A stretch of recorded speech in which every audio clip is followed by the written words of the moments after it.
ఇద్దరు మాట్లాడే వాళ్ళు ఉన్నప్పుడు ఒక మైక్ చాలా కష్టం.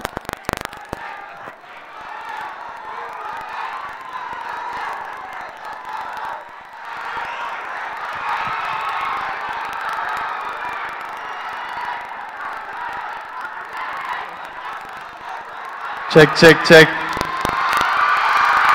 WhatsApp WhatsApp. అసలు సిడ్ శ్రీరామ్ పాట తర్వాత నా పాట ఎందుకు దింపుతారో నాకు అర్థం కాదు.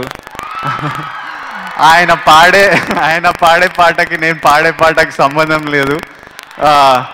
అసలు ఎంత గట్టిగా వేసుకున్నారబ్బా నన్ను. ఓ 2 రోజులు గట్టిగా వేసుకున్నారు. సంఘాలందరూ మా లిరిక్ రైటర్ని వేసుకున్నారు. శ్రీమణి గారు దెబ్బకి అండర్ గ్రౌండ్ వెళ్ళిపోయినారు 2 days. ఈరోజు వచ్చిండ్రు శ్రీమణి గారు. Thank you for coming. Bunny అన్న, did you see the rachcha that happened?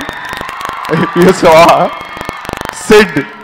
Sid, you don't know what a big scene happened because I sang a song and they released it after your song. అరే ఆ memes ఉన్నాయా? ఏమన్నా trolls ఉంటాయండి?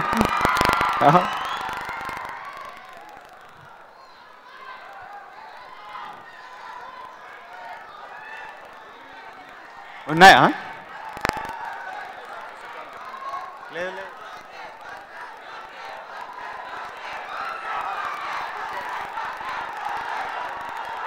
బన్నే బన్నే బన్నే బన్నే బన్నే.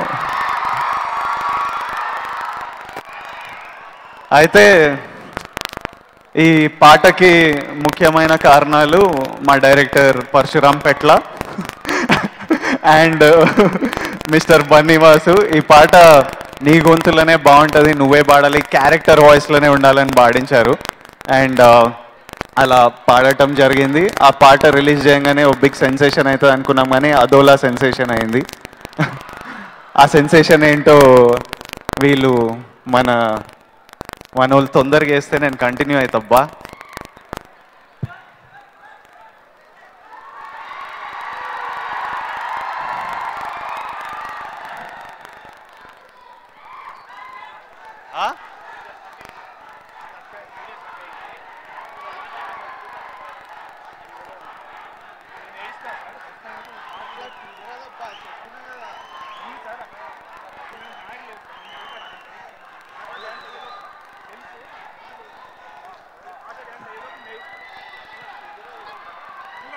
ఎయ్యి